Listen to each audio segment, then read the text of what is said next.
E com o anúncio do pacote do corte de gastos, agora cabe ao Congresso Nacional aprovar as medidas apresentadas pelo governo. O Palácio do Planalto trabalha para que as propostas sejam votadas ainda neste ano. Marília Ribeiro. Com o anúncio do pacote do corte de gastos, agora cabe ao Congresso Nacional aprovar as medidas apresentadas pelo governo. O Palácio do Planalto trabalha para que as propostas sejam votadas ainda neste ano.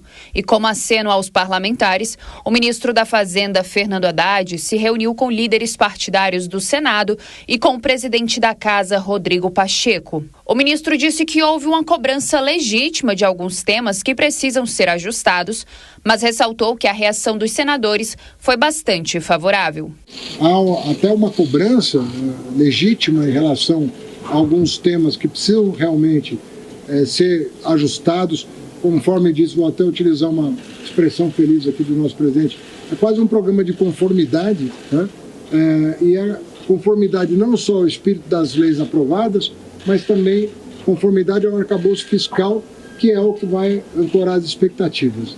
Eu senti uma grande receptividade, uma grande boa vontade da parte daqueles que se manifestaram nessa reunião.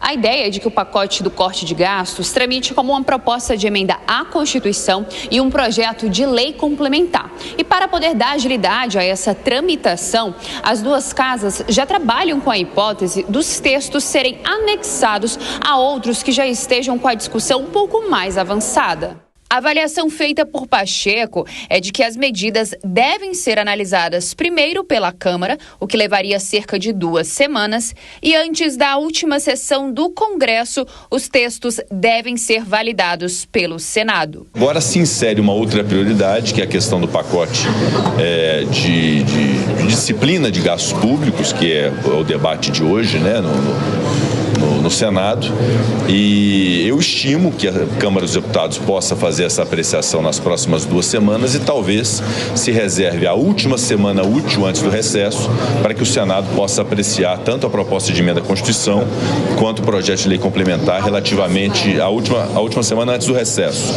que é a semana do dia 18, 19 de dezembro. Então essa é a minha expectativa e a estimativa nossa que aconteça nesse período. Talvez a Câmara precise de 1 semana e meia, 2 semanas, até pelas limitações que a Câmara tem. A oposição no Senado critica as medidas anunciadas, mas evita se posicionar sobre impedir o andamento dos textos. O senador Marcos Rogério, do PL de Roraima, afirmou que o pacote promete muito e não entrega quase nada. O ministro Haddad, que já vinha anunciando ao longo dos últimos dias um pacote de corte de gastos, e de repente o anúncio que ele faz havia uma expectativa muito grande com esse pacote de medidas, de cortes, de contenção das despesas do governo, mas quando ele anuncia, o efeito é o contrário, porque ele criou uma cortina de fumaça e quando apresenta algo que vai ter resultado quase zero. As medidas foram anunciadas com a promessa de gerar uma economia de 70 bilhões de reais nos próximos 2 anos.